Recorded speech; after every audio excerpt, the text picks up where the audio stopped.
طيب.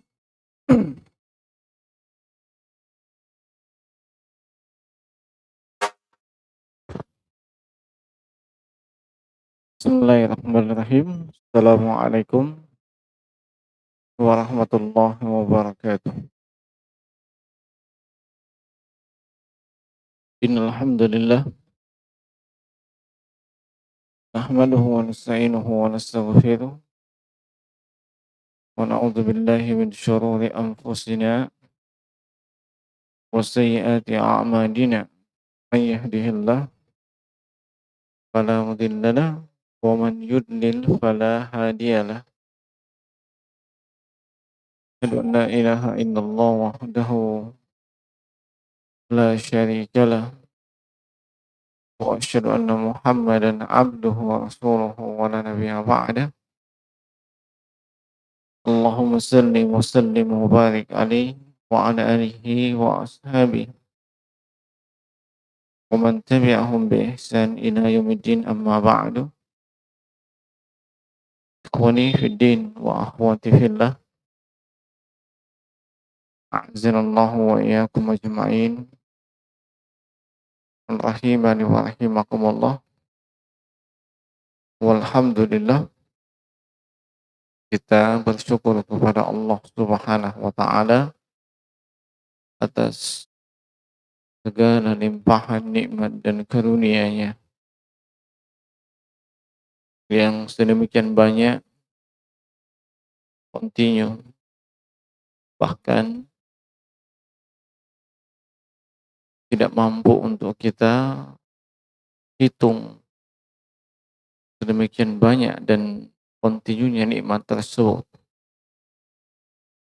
Baik itu nikmat yang terkait dengan kehidupan kita, nikmat ad-dunyawiyah, maupun nikmat yang terkait dengan agama atau nikmat ad-diniyah. Dan inilah nikmat yang paling mulia, paling besar dan paling agung, yang dengannya maka akan berbeda antara satu manusia dengan manusia yang lainnya. Kita berharap kepada Allah Subhanahu wa taala kita senantiasa berada di dalam nikmat yang agung, nikmat yang mulia, nikmat Islam, nikmat keimanan. Terus demikian hingga datangnya ajal menjemput. Dan di kesempatan petang hari ini atau di sore hari ini, sedianya kita melanjutkan pelajaran dari kitab Bulughul Maram di Kitabul Buyu'. Namun disebabkan satu dan lain hal, maka pembahasannya kita pending terlebih dahulu. Dan di kesempatan ini akan memberikan sedikit nasihat mudah-mudahan bermanfaat insyaallah taala. Bagaimana yang Allah sebutkan dalam Al-Quran, fadzakir fa inna dzikra tanfa'ul mu'minin, dan berikanlah peringatan, wejangan ataupun nasihat, sebab itu sangat bermanfaat atau mendatangkan faedah kepada hamba-hamba Allah Subhanahu wa taala yang beriman. Dan konten nasihat ini kita ambil dari sebuah hadis yang datang atau diriwayatkan oleh Imam Abu Isa At-Tirmizi dalam sunannya, dan juga ada sebahagian dari para ashabus sunan.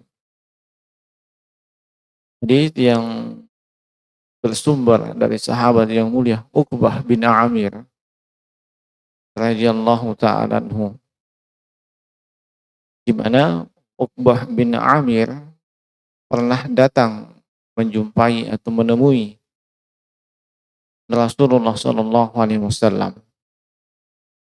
Lalu beliau mengatakan, "Ya Rasulullah, Man najatu? Wahai Rasulullah, apa itu jalan keselamatan? Yang mana itu jalan keselamatan? Qala, maka Nabi Shallallahu Alaihi Wasallam kemudian bersabda menjawab pertanyaan tersebut. Kata beliau, amsik alika lisanak. Hendaknya engkau memelihara, menahan, menjaga lisanmu atau ucapanmu. Wal yasa'ka baituk. Hendaknya kau merasa lapang di rumahmu, atau hendaknya rumahmu tersebut terasa lapang bagimu. Dan Nabi menyebutkan wabki ala khati'atik, dan tangisilah dosa-dosamu. Tangisilah dosa-dosamu. Nah, ini hadits Uqbah bin Amir, yang di dalam hadits ini terdapat sejumlah pelajaran penting yang bisa kita petik, bisa kita ambil. Pelajaran yang pertama, bahwasanya hadits ini termasuk di antara jawami'ul kalim Nabi Shallallahu Alaihi Wasallam. Apa itu jawami'ul kalim? Ucapan atau kalimat yang ringkas, padat, tetapi mengandung makna yang sangat mendalam dan luas. Mengandung makna yang sangat mendalam dan luas. Beliau ketika ditanya tentang jalan keselamatan, beliau hanya menyebutkan 3 poin. Tidak banyak. Ringkas sekali yang beliau sebutkan. Dan memang Nabi Shallallahu Alaihi Wasallam termasuk karunia dari Allah diberikan kepada beliau adalah jawami'ul kalim. Ucapan yang ringkas dan padat, namun sekali lagi memiliki makna yang begitu mendalam dan luas. Pelajaran yang kedua dari hadis tersebut, hadis tersebut menunjukkan bagaimana kesungguhan, semangat para sahabat radhiyallahu ta'ala anhu untuk mengetahui jalan keselamatan.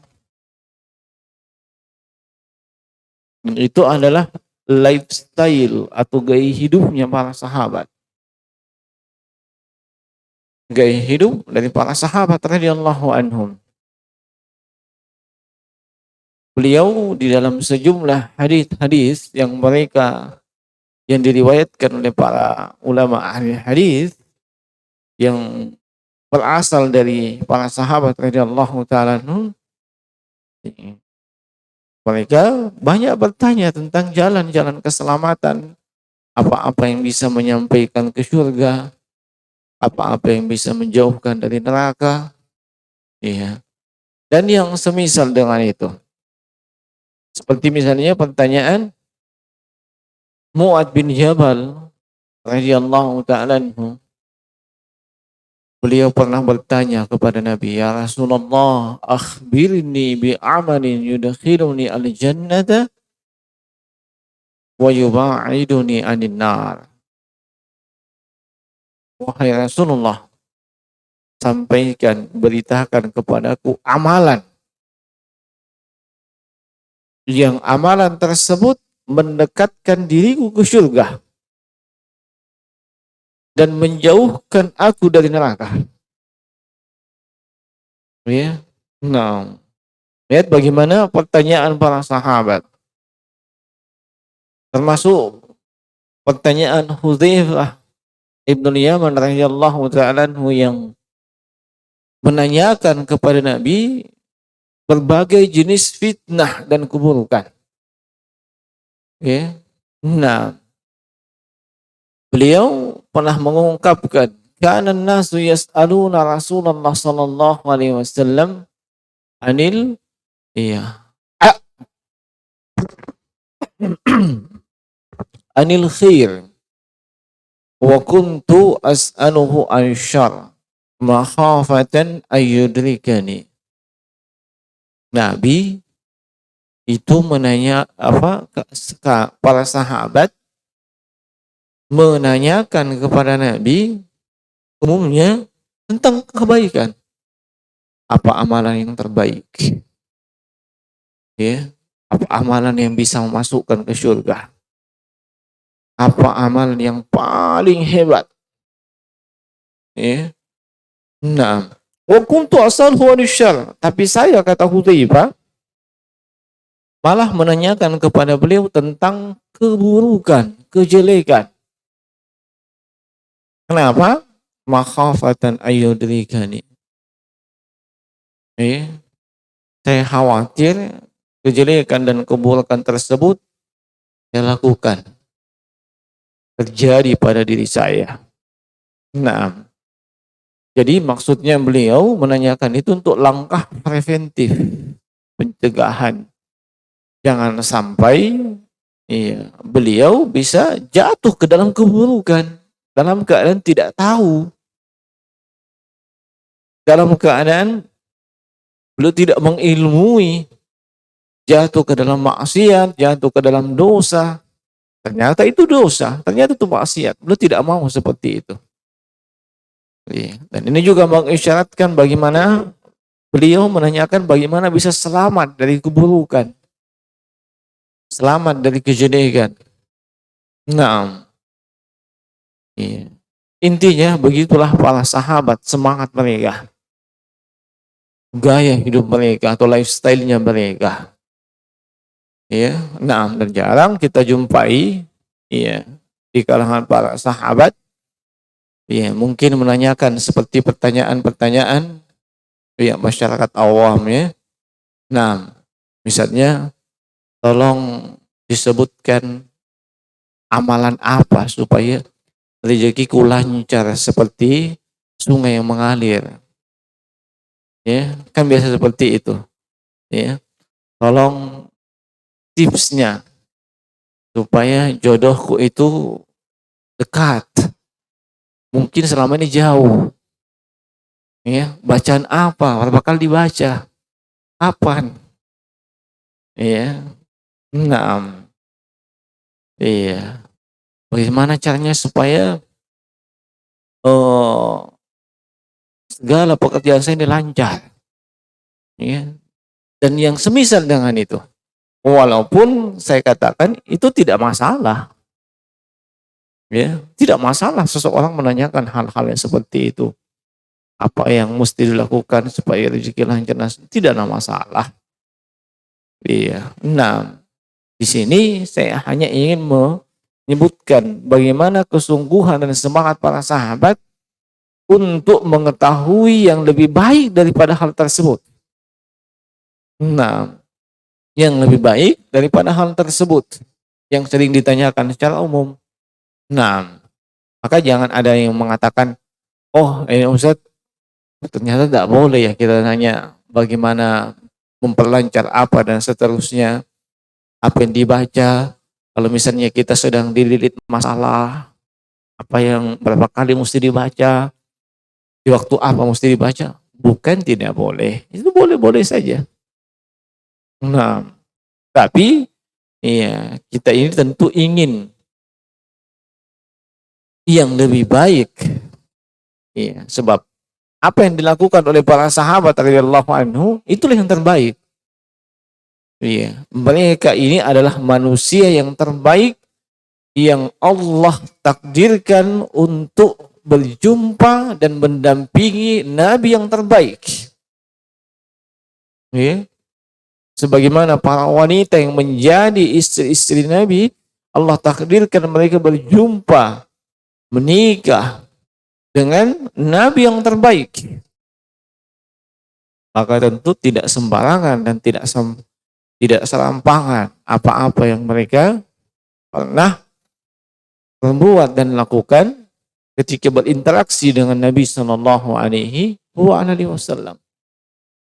Iya, kuntum khaira ummah.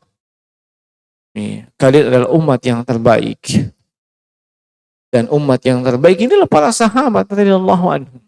Tentu pertanyaan mereka pertanyaan yang terbaik. Amalan-amalan mereka adalah amalan yang terbaik. Bukan sekedar beramal. Bukan sekedar yang penting melakukan amalan, yang penting baik, yang penting sholat, yang penting zikir, yang penting tilawah Quran. Tidak. Tapi mana sholat yang terbaik? Mana zikir yang terbaik? Mana tilawah Al-Quran yang terbaik? Itu lifestyle-nya mereka. Ya. Nah, sampai Nabi Shallallahu Alaihi Wasallam ketika memotivasi para sahabat dan termasuk kita, ketika kita ingin minta surga, jangan cuma sekedar minta masuk surga atau minta di emperannya surga, di halamannya surga, atau di lantai satunya surga, ya. Atau kalau tidak bisa di basementnya surga, kalau ada. Tapi Nabi menganjurkan mentarghib, idza sa'altumul jannata fas'alil firdaus. Jika kau minta surga, maka minta surga firdaus, surga yang paling tinggi. Ya. Nah, dan itu tentunya berbanding lurus dengan amalan. Sebab tidak mungkin seseorang meraih surga yang tertinggi dengan amalan biasa, amalan biasa-biasa. Pasti amalan tersebut istimewa. Amalan tersebut adalah amalan yang spesial, tidak sembarangan. Nah, kemudian di antara pelajaran yang bisa kita petik dari hadis tersebut, bahwasanya hadis ini menunjukkan hendaknya seseorang menanyakan tentang permasalahan agama, tentang ilmu, itu kepada mereka yang memang memiliki ilmu. Mereka yang memiliki ilmu. Seperti dari kalangan para ulama, asatidzah, dan yang semisalnya. Kenapa? Sebab Uqbah bin Amir itu tidak sembarangan bertanya. Beliau bertanya perkara yang sangat urgen, perkara yang sangat penting kepada siapa? Pada Rasulullah Sallallahu Alaihi Wasallam. Beliau menanyakannya kepada yang paling berilmu di zaman tersebut, itu Rasulullah Sallallahu Alaihi Wasallam. Dan ini pengamalan dari firman Allah Subhanahu Wa Taala. Fas'alu ahla dzikri in kuntum la ta'lamun. Bertanyalah kepada mereka yang berilmu, yang mengetahui, tatkala kalian tidak mengetahui. Nah, dan ketika terjadi sesuatu yang mengakibatkan nyawa seseorang melayang, padahal di saat itu bisa bertanya kepada orang yang berilmu, maka Nabi marah sekali. Seperti dalam riwayat Abu Dawud As-Sijistani, ketika sebuah rombongan yang Nabi Shallallahu Alaihi Wasallam utus,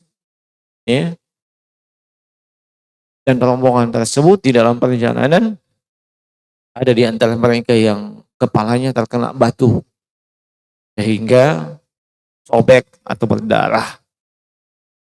Qadarullah, Allah mentakdirkan dia di malam harinya junub. Junub. Padahal kepalanya berdarah. Nah, orang yang junub dia harus apa? Dia harus mandi ketika hendak melaksanakan sholat. Nah, dia pun bertanya, apakah ada keringanan untuk saya? Iya, supaya tidak usah mandi junub. Sebab kalau mandi junub, resikonya tinggi. Ini kepala sedang sobek, kena air, bisa innalillah istilahnya. Nah, tapi mereka mengatakan, mana judul akal rukhsah? Kami tidak melihat ada keringanan. Tidak ada, mandi bamakoh kalau bahasa kita. Ya, bismillah saja. Ya, kan kita biasa begitu. 6. Ya, faghasala famata. Dia pun mandi. Apa yang terjadi? Wafat, meninggal. Ketika ini disampaikan kepada Nabi, bukan main marahnya Nabi SAW. Sedemikian marahnya sampai beliau mengatakan, qatalahumullah. Mereka menjadi penyebab dia terbunuh, mati. Ala sa'adu. Kenapa mereka tidak bertanya? Fa innama syifa'a alaihi as-su'al. Sebab obat dari kebodohan, ketidaktahuan itu bertanya. Nah, Nabi marah sekali ketika itu, ya, menunjukkan bahwa kejahilan, kebodohan, ya, bisa menyebabkan mudarat untuk orang lain, bisa menyebabkan nyawa orang lain melayang. Nah, dan Uqbah bin Amir dalam konteks hadis yang kita pelajari ini bertanya kepada yang berilmu, kepada di antara manusia ketika itu, yaitu Rasulullah Sallallahu Alaihi Wasallam. Kemudian hadis ini juga menunjukkan bahwasanya Rasulullah Sallallahu Alaihi Wasallam adalah manusia yang sangat menyayangi umatnya. Manusia yang sangat menyayangi umatnya. Iya. Beliau menyampaikan kepada Uqbah bin Amir jalan-jalan yang bisa membuat umatnya selamat. Disampaikan, ini jalan keselamatan. Kamu pegang ini, kamu lakukan ini, kamu insya Allah kamu akan selamat. Ini menunjukkan kasih sayang Nabi Sallallahu Alaihi Wasallam. Bahkan beliau menyebutkan, menyampaikan, memberitakan kepada umat segala sesuatu yang bisa menyebabkan si umat ini selamat, bisa masuk surga, dan segala sesuatu yang bisa menghindarkan dari neraka, dari amalan-amalan atau perbuatan-perbuatan. Maka tidak ada satupun amalan ibadah yang bisa memasukkan hamba ke dalam surga kecuali Nabi sudah sampaikan. Nabi sudah sampaikan. Dan tidak ada amalan yang bisa memasukkan seseorang ke dalam neraka kecuali Nabi sudah peringatkan akan amalan tersebut. Nabi sudah peringatkan akan perbuatan tersebut. Nabi SAW bersabda, "Ma baqiya syai' yuqarribu minal jannah wa yub'idu minan nar illa wa qad buyyina lakum." Tidak ada satupun, tidak ada sesuatu pun yang tersisa. Maksudnya yang tidak disampaikan. Apa-apa yang bisa menyampaikan ke surga sudah dijelaskan. Apa yang bisa menyelamatkan dari neraka sudah disampaikan. Nah, kemudian jemaah sekalian, di antara petikan pelajaran penting dari hadis ini, bahwasanya yang keempat, hadis ini menyebutkan tentang 3 jalan keselamatan. 3 jalan untuk selamat. Pasti seorang hamba ingin selamat. Baik di dunia terlebih nanti di akhirat. Itu tergambar dari setiap ungkapan doa. Setiap ungkapan doa yang mungkin setiap hari kita dengarkan. Entah dari orang tua kita, kerabat kita, keluarga kita mau melakukan perjalanan, biasanya apa dia bilang? Salama kina. Ya tuh. Nah, dia menginginkan keluarganya ini selamat. Iya, pergi dengan selamat, pulang dengan selamat. Ya, salama kidaing. Ya, nah, pasti begitu. Dan memang fitrah manusia memang demikian. Mendambangkan, menginginkan keselamatan. Hanya saya jemaah sekalian. Terkadang ada orang mendambangkan sesuatu, menginginkan sesuatu, tapi dia keliru. Iya. Nah, dia tidak dapatkan itu. Kenapa? Entah jalurnya salah, iya, atau teknis pelaksanaannya yang keliru. Iya, makanya ketika di zamannya para sahabat terjadi amalan atau telah dibuat amalan yang tidak pernah terjadi di zaman Nabi. Ya, seperti dalam hadits Abdullah bin Mas'ud, riwayat Ad-Darimi. Iya, di masjid dia lakukan amalan tersebut. Begitu ditegur oleh sahabat radhiyallahu anhu, iya, ada apa dengan kalian? Kalian melakukan ini apa dasarnya? Apa contohnya? Iya. Lalu mereka katakan, iya Abu Abdurrahman, iya, inna nuridu al-khair. Ya, kita melakukan ini kan ingin kebaikan, ingin mendapat pahala. Lalu apa kata beliau? Wa kam min muridil khair walan nasibahu. Banyak orang menginginkan kebaikan, tapi dia tidak pernah dapatkan kebaikan itu. Kenapa? Ingin kebaikan, tapi jalurnya keliru. Nah, kalau ungkapannya orang Arab, syairnya, tarjun najata walam taslak masadikaha. Inna safinata, iya, la tajri alal yabas. Tarjun najata. Engkau mengangan-angankan keselamatan. Tapi walam taslik masalika. Kau tidak tempuh jalannya. Safina, kapal, bahtera, iya, tidak akan mungkin berlayar di atas daratan. Paham maksudnya? Nah, itu sindiran kepada orang-orang yang ingin kebaikan, ingin keselamatan. Jalan keselamatan, Nabi sudah jelaskan. Jalan kebaikan, Nabi sudah jelaskan. Terang benderang, lebih terang dari matahari. Ya. Nah, kata Nabi SAW, taraktukum alal baydha'i lailuha kanahariha wa la yazigu anha illa halik. Saya tinggalkan untuk kalian sesuatu yang sangat putih, terang, jelas. Sedemikian terangnya, lailuha kanahariha, malamnya seperti siang. Sangat jelas. Dan tidak ada menyimpang dari hal tersebut kecuali dia akan halik, dia akan binasa. Cuman terkadang ya kita entah itu enggan menempuh jalan yang jelas dan benar tersebut, atau memang kita tidak mau menempuhnya. Nah, maka ketika seseorang mendambakan keselamatan, tempuh jalannya.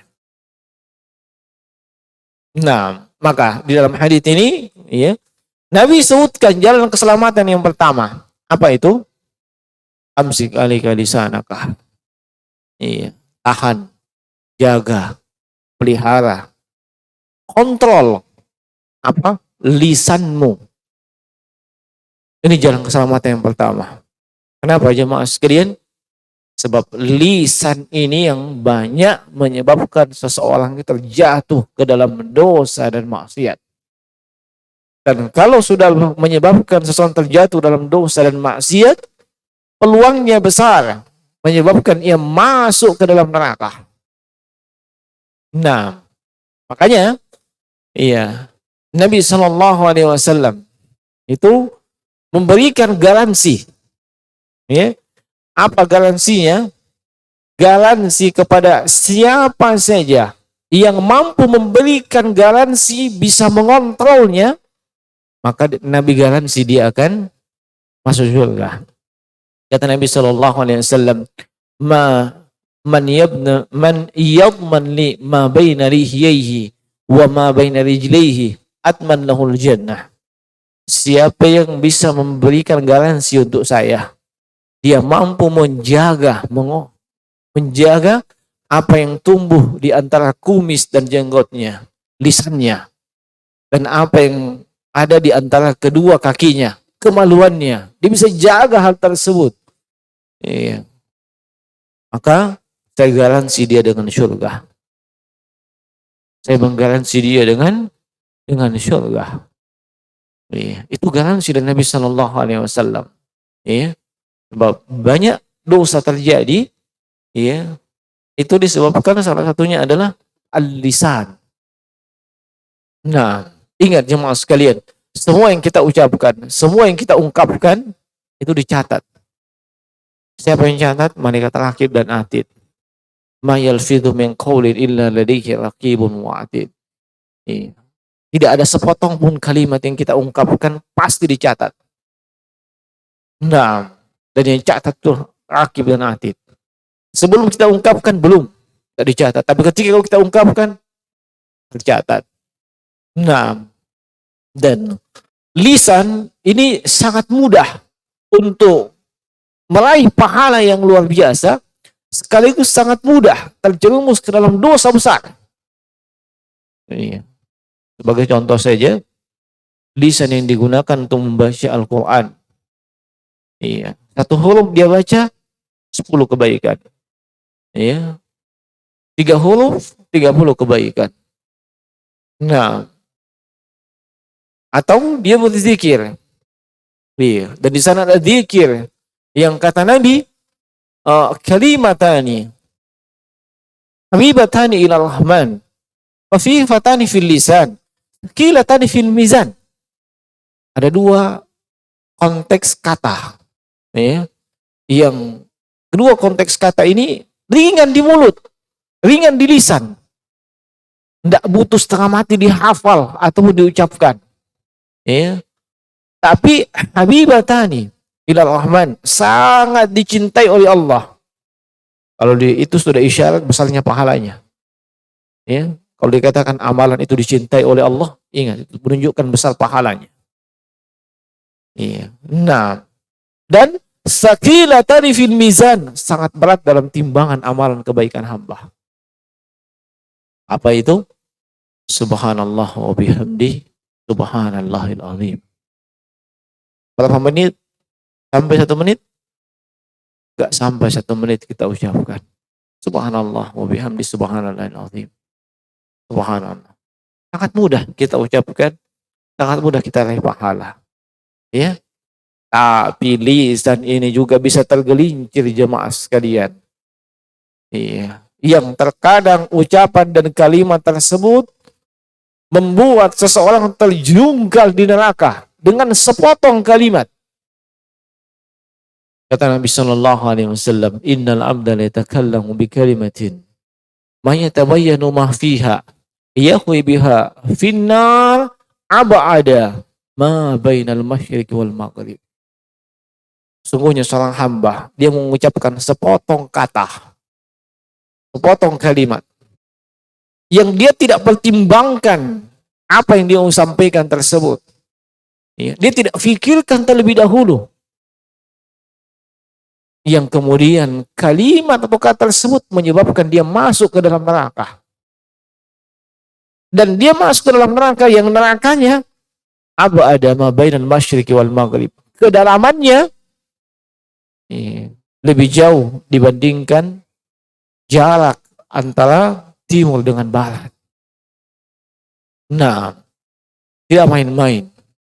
Kalimat, kata dalamnya mengandung kesyirikan atau menyeru kepada kesyirikan, dalamnya mengandung bid'ah atau menyeru kepada bid'ah, ya, atau kalimat atau kata yang di dalamnya, ya, bisa menimbulkan permasalahan di antara manusia, ya, perselisihan, keributan, letaknya ukhuwah dan silaturahmi dengan sepotong kalimat. Iya. Dan orang yang seperti itu mulai di alam kubur sudah dapat jatahnya hanya dengan kalimat. Makanya ya Nabi Shallallahu Alaihi Wasallam itu pernah melewati 2 kuburan. Iya, melewati 2 kuburan. Ketika melewati 2 kuburan itu, beliau katakan, innahuma la yu'adzabani, wa ma yu'adzabani fi kabirin. Kedua penghuni kubur tersebut sedang disiksa saat ini. Sedang disiksa. Dan keduanya disiksa bukan pada perkara yang besar menurut mereka. Lalu Nabi sebutkan dosa apa yang mereka lakukan sampai disiksa. Makana ahaduhuma la yastatiru minal baul. Salah satunya itu tidak istitor dari kencing. Maksudnya ketika kencing, iya, dia tidak menjaga dirinya dan pakaiannya. Nah, akhirnya apa? Iya, percikan kencingnya mungkin kena dengan pakaiannya. Lalu dia pun berwudu saja tanpa memperhatikan hal tersebut. Padahal kalau itu tidak beres, maka bisa dipastikan sholatnya tidak beres. Sebab syarat mutlak. Iya, sholat itu harus bersih dari hadas dengan najis. Iya, najis harus steril dari dirinya, pakaiannya yang pakai, dan tempat yang digunakan untuk sholat. Harus steril. Kapan ada itu? Tidak sah. Ya. Nah, kalau dia tidak yastatil minal baul, tidak menjaga dirinya dari percikan kencing, terus demikian puluhan tahun, sholat tidak diterima enggak? Enggak. Kalau sholat diterima, mau apa namanya? Ini yang menyebabkan dia disiksa di alam kubur. Kemudian yang kedua, fakana yamshi bin namimah. Oh, ini hobinya apa? Namimah, mengadu domba. Iya. Nah, bawa cerita dari si A ke B. Ya. Nah, supaya A dan B ini bagus sambaki. Ya, sudah itu bawa lagi cerita dari C ke D. Sudah ribut lagi C dengan D. Iya. Nah, mengadu domba. Bukan bawa cerita. Ya. Nah, itu sangat berbahaya. Menimbulkan perselisihan di tengah-tengah manusia. Bisa memutuskan hubungan silaturahmi antara keluarga. Meletakkan tadi ukhuwah, persaudaraan. Makanya ganjarannya apa? Di alam kubur sudah disiksa memang. Terus demikian sampai ditegakkan yaumul qiyamah. Al-lisan.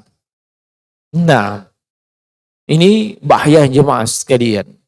Dan yang saat ini termasuk bagian daripada lisan adalah apa yang kita tulis. Ya, apa yang kita tulis, apa yang kita ungkapkan dengan tulisan, dengan baik dengan pulpen ataupun dengan yang kita ketikkan di smartphone yang kita miliki, di ponsel kita, lalu kita upload, kita posting. Entah itu kita jadikan sebagai history atau kita jadikan sebagai kabar beranda. Iya. Nah, atau kita jadikan sebagai status atau komentar. Itu mewakili lisan. Nah, dan semua akan dihisab. Nah, semuanya itu sama statusnya dan hukumnya dengan ketika kita berbicara. Nah, apalagi saat ini media sosial begitu berkembang dengan pesat. Semuanya serba mudah. Hati-hati jemaah sekalian. Jalan keselamatan yang pertama ini, dia begitu mengontrol lisan-lisannya. Termasuk tulisan-tulisannya, apa yang dia upload, apa yang dia posting, apa yang dia komentari. Iya. Nah, iya, seorang muslim itu hanya punya prinsip, kalau itu baik dia akan komen. Kalau tidak dia diam. Ini tanda ciri seorang hamba itu beriman. Kata Nabi Shallallahu Alaihi Wasallam, "Man kana yu'minu billahi wal yawmil akhir, iya, falyakul khairan aw liyasmut." Siapa yang mengaku beriman kepada Allah dan beriman kepada hari kiamat, dia ucapkan kata yang baik atau dia diam. Kalau dia mampu mengungkapkan ungkapan yang baik, ucapan yang baik, baik pada zatnya ataupun baik pada akibatnya, silahkan dia berbicara. Kalau tidak, dia diam. Sama dengan komentar-komentar kita. Ya. Nah, sama dengan kita posting dan seterusnya, sama. Kalau itu yang baik pada zatnya atau baik pada akibatnya, silahkan Anda posting, silahkan Anda tulis dan seterusnya. Kalau tidak, diam, tahan di sana Anda.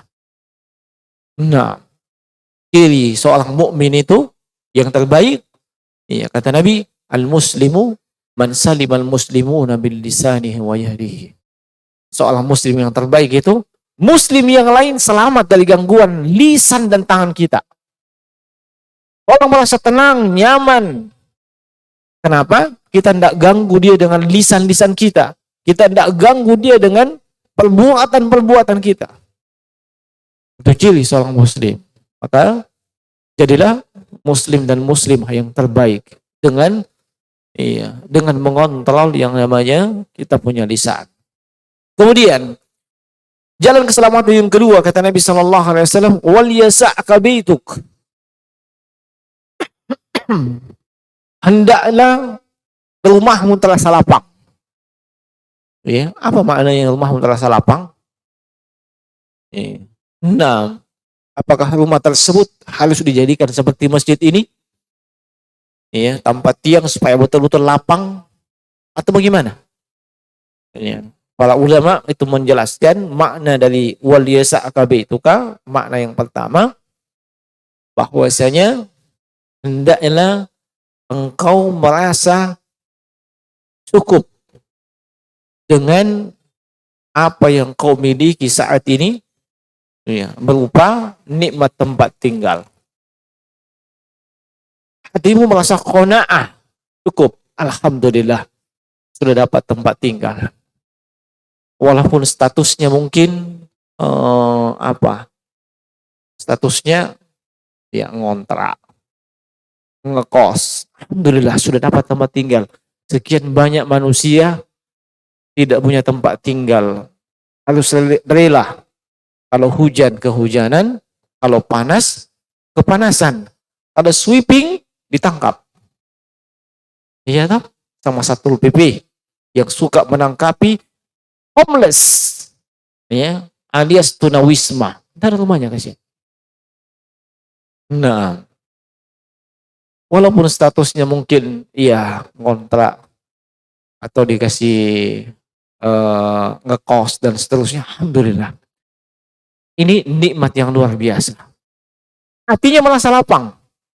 Hatinya merasa qanaah dengan apa yang Allah berikan tersebut. Dan ini tanda-tanda keberuntungan seorang hamba. Kata Nabi Sallallahu Alaihi Wasallam, qad aflaha man aslama. Wa ruzika kafafan. Wa qanna Allahu bima atah. Sungguh beruntung, kata Nabi. Sungguh beruntung siapa? Mereka yang sudah masuk ke dalam Islam, diberikan rezeki yang mungkin kafafa, mencukupi dia. Nah, bagi dia itu sudah cukup, insya Allah. Hatinya yang merasa cukup. Bukan pandangannya dan pandangan orang lain yang merasa cukup. Hatinya yang merasa cukup. Nah, walaupun mungkin secara zahiriyah nilai nominalnya tidak cukup. Kalau pakai hitung-hitungan matematika dengan kalkulator, tidak cukup itu. Tapi hatinya merasakan ini insya Allah sudah cukup. Nah, dan dia diberikan qanaah dengan apa yang Allah berikan itu. Ini tanda-tanda keberuntungan. Ini makna yang pertama. Makna yang kedua, wa yasa'ka baituka, kata para ulama, itu menunjukkan bahwasanya rumah itu dihidupkan dengan berbagai amalan-amalan ibadah. Sebab dengan amalan-amalan ibadah tersebut, rumah itu terasa lapang. Rumah itu terasa nyaman bagi penghuninya. Penghuninya merasakan sakinah, tuma'aninah. Nah, rumah tersebut dia tidak jadikan seperti kompleks pekuburan. Nah, rumah yang dijadikan kompleks pekuburan ini tidak akan mungkin penghuninya merasakan ketenangan. Ya. Nah, walaupun mungkin di rumahnya sudah ada sakinah, ada mawaddah, ada tumis siti rahmah. Ya. Nah, 3 di rumahnya, 3 kali dia bikin ijab, kabul. Ya. Nah, tapi rumahnya itu hakikatnya adalah kompleks pekuburan. Kenapa? Tidak ada amalan soleh yang hidup di rumah tersebut. Tidak ada yang namanya qiyamul lail, tidak ada tahajud, tidak ada namanya tilawah Al-Quran. Nah, Nabi SAW bersabda, la taj'alu buyutakum maqabir. Jangan kalian menjadikan rumah kalian seperti pekuburan. Fa inna syaitana yafiru minal baitil ladzi tuqra fihi suratul Baqarah. Syaitan itu akan melarikan diri dan tidak akan betah di rumah yang di dalamnya diperdengarkan, dibacakan surah Al-Baqarah. Ada bacaan Al-Quran dalam rumah tersebut. Ya. Nah, ini rumah yang akan terasa lapang bagi pemiliknya. Banyak amalan ibadah yang ada dalam rumah tersebut. Atau amal ibadah yang lain. Mungkin di situ ada anak yatim yang juga senantiasa mendapatkan kecukupan. Atau disantuni. Atau mungkin ada fakir miskin yang numpang dengan kita. Iya. Atau mungkin ada anggota keluarga yang juga berada di bawah garis kemiskinan yang kemudian numpang kepada kita. Kita menanggung makannya, minumnya, dan seterusnya. Itu juga amalan soleh. Itu juga ibadah. Iya. Inilah rumah yang merasakan ketenangan. Rumah yang lapang. Apalagi di zaman kita ini. Seharusnya, kita sebagai seorang muslim dan muslimah, itu lebih merasakan lapangnya rumah tersebut. Nah, dan tentunya itu dengan mengisi rumahnya dengan amalan ibadah dan hatinya senantiasa merasa qanaah dengan apa yang Allah Subhanahu wa taala berikan kepada dia. Kemudian jalan keselamatan yang ketiga Nabi sebutkan adalah wabki ala khati'atik. Tangisi dosa-dosamu. Tangisi dosa-dosa. Nah, jemaah sekalian, setiap manusia selama dia masih keturunan Nabi Adam alaihissalatu wassalam, laki maupun perempuan, pasti peluang untuk terjatuh ke dalam kesalahan dan dosa besar. Kata Nabi Shallallahu Alaihi Wasallam, "Kullu bani Adam khata, wa khairul khata'in tawwabun." Setiap anak keturunan Adam itu banyak melakukan kesalahan atau dosa. Nabi sebutkan dalam bentuk sigatul mubalaghah, khata, bukan khata. Kalau khata salah. Tapi di sini khata itu namanya sigatul mubalaghah dalam bahasa Arab. Maksudnya banyak melakukan kesalahan. Banyak terjatuh ke dalam kesalahan, dosa. Nah, di dalam hadits qudsi Allah Subhanahu wa taala berfirman, "Ya ibadi, innakum tukhti'una bil-laili wan-nahar."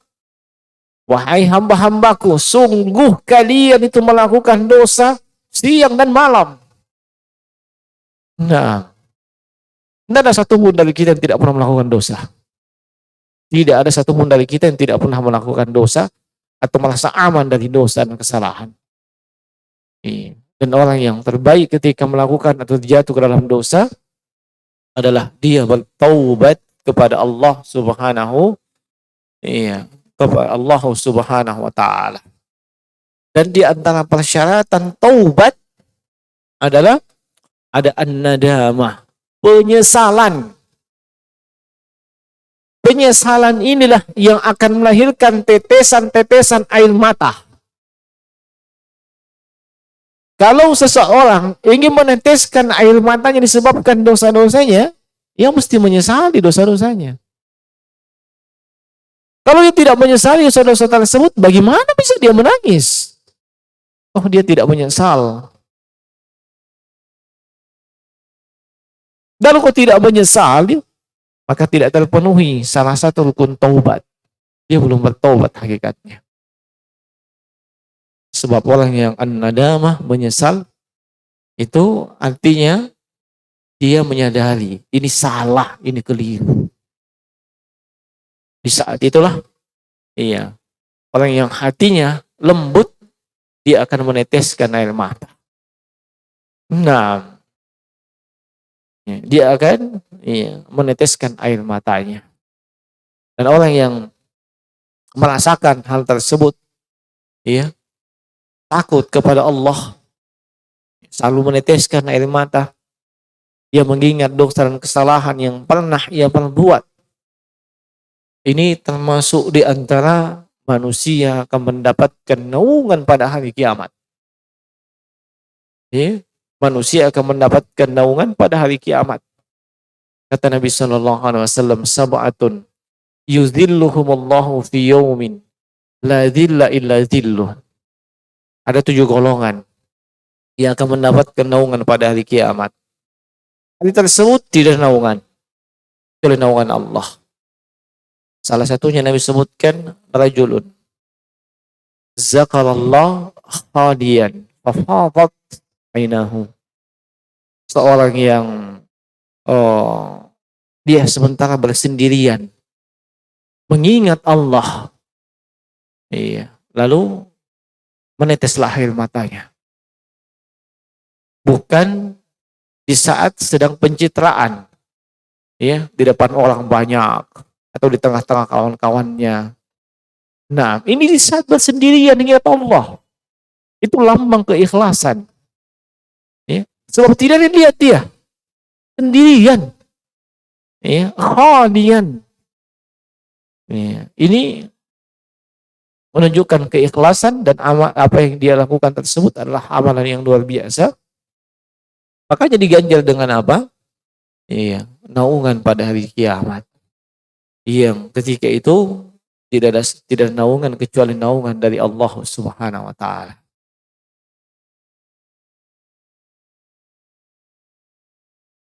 Nah,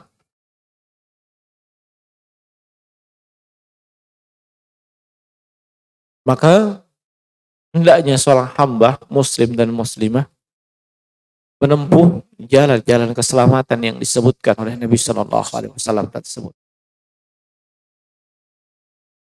Kontrol lisan-lisan kita. Jadikan rumah Anda sebagai taman-taman surga. Banyak dilakukan amal ibadah di dalamnya. Dan kemudian jangan biarkan dosa-dosa itu menumpuk. Jangan biarkan dosa-dosa menumpuk. Terus setiap melakukan dosa bertobat. Bertobat. Tangisi dosa-dosa. Sesali dosa-dosa tersebut. Itulah yang bisa menyelamatkan seseorang di dunia terlebih di akhirat. Bukankah musibah, bencana yang terjadi itu akibat dosa? Ya. Dulu para salaf ketika ditimpa bencana, ditimpa musibah pada dirinya, pada hartanya, pada keluarganya, yang dia kambing hitamkan itu dirinya dulu. Saya pasti melakukan dosa ini sampai saya tidak mendapatkan musibah seperti ini. Tidak kambing hitamkan orang lain, tidak kambing hitamkan alam semesta, kambing hitamkan dirinya. Saya kayaknya melakukan dosa ini sampai begini. Dan tidak langsung mereka mengatakan ujian ini. Ya, kan biasanya begitu. Iya. Sedikit-sedikit saya dapat ujian dari Allah. Iya. Nah, memang selama ini sudah bagus. Memang selama ini sudah bagus iman dan amalan solehnya. Kadang ada orang yang sholatnya tidak beres. Iya. Nah, tiba-tiba dapat bencana. Kasih ke ujian Allah. Ujian apaan? Iya. Di sekolah itu yang dapat ujian itu anak sekolah. Iya. Nah, kalau tidak sekolah dikasih ujian. Enggak lah. Ya, yang dapat ujian itu hamba-hamba Allah yang beriman, ya, yang semakin besar kuat keimanannya itu akan diuji. Ya.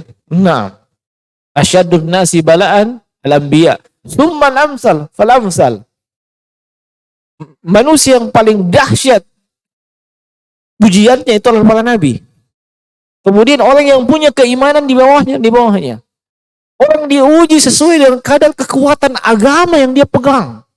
Semakin kokoh dan kuat dia pegang agama Allah, maka semakin berat ujian yang akan dia hadapi. Kalau selama ini lembek, ya, lalu tiba-tiba dapat ujian, ya, uji itu ujian atau memang musibah atau azab, tidak bisa langsung dikatakan itu ujian. Ya. Nah, yang jelas jemaah sekalian, semuanya itu penyebabnya dosa. Allah Subhanahu wa taala berfirman, "Wa ma asabakum min musibatin fabima kasabat aydikum." Apa saja yang menimpa kalian itu disebabkan oleh dosa-dosa kalian. Nah, di sini ada pertanyaan, bagaimana hukumnya menerima uang ampau? Tadi anak saya dikasih ampau di tempat kerja suami. Mohon penjelasannya, jazakallahu khairan. Nah, ini juga sudah ditanyakan kepada saya melalui chat WhatsApp APP. Saya jawab dengan ringkas, itu boleh saja diterima. Ya, itu silahkan diterima. Nah, adapun rincian jawabannya, saya pernah jelaskan di salah satu video YouTube. Jadi saya di channel YouTube. Ya, ada situ rincian jawabannya. Tapi secara ringkas saya katakan silahkan diterima. Yaitu hukum menerima hadiah atau pemberian non-muslim terkait dengan hari raya mereka. Nah, ada sejumlah sahabat menerima hadiah tersebut. Ya. Nah, menerima hadiah tersebut. Nah, baik, kira demikian. Wallahu ta'ala alam. Semoga Allah Subhanahu wa ta'ala senantiasa merahmati kita semua. Subhanakallah bihamdik. Asyhadu an la ilaha illa anta astaghfiruka wa atubu ilaik. Assalamualaikum warahmatullahi wabarakatuh.